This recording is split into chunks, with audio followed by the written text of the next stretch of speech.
On Axios.com, it was reported on that the GOP donors fret over Tim Scott's single status, and in case you don't know who that is, he is currently running for US president.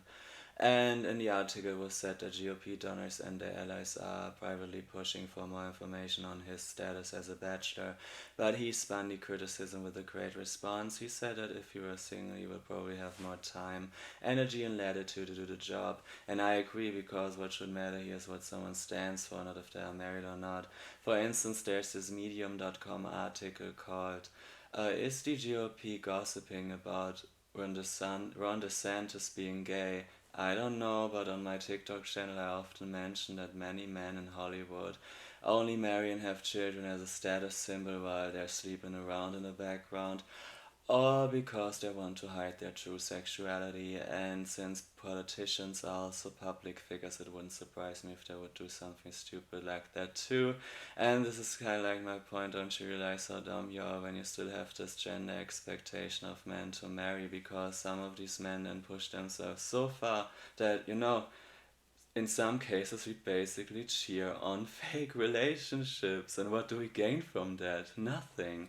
And I give you another example. For instance, Donald Trump did something amazing, which was called the Muslim ban. And in case you are offended now, my father is a Muslim, and that's why I have first-hand experience on why being gay in Islam just doesn't add up, so I'm just looking out for my own safety.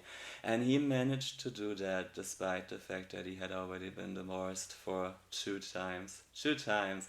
And now summarize that we have someone who, according to a headline, is allegedly gay and hides that with marriage and children, then someone who has been divorced for two times, and someone who is just single. Just single, not even an out of wedlock child, just single.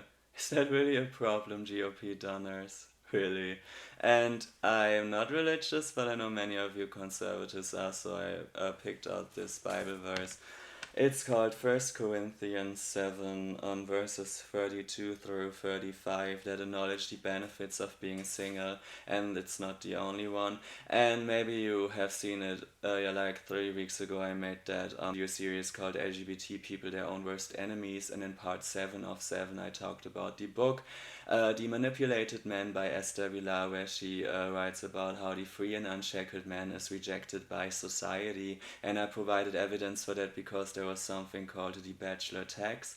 And she continued with that: the moment a man marries and creates a family, he is held up as an example of virtue and responsibility. But with this definition, you would also get someone like Justin Trudeau and Joe Biden, so... And recently there was also this leak from like Obama's letter where he fantasized of making love to other men or something like that, and combined it with what Joan Rivers said about him in 2014. You just have to realize some of these famous people, they are gay, and they're hiding that, like, they're covering that up, and with doing that they are defiling the sanctity of marriage, on top of the fact that feminism has ruined marriage anyway. So, for instance, in my last video I talked about the horrible divorce Kevin Costner went through, and I read article after article for months, and now it looks like it's finally coming to an end. But what am I reading next? Chris Evans marries his Netflix girlfriend. And probably some of you are probably not offended by me saying that, but in the end, I think his friends and fans should have warned him that in this day and age, it doesn't make sense for a rich guy to marry. I didn't make the rules, it is what it is, and that's basically the point of my video, that when a guy like Tim Scott is not married, that is a sign of intelligence, and isn't this what we would want in a leader?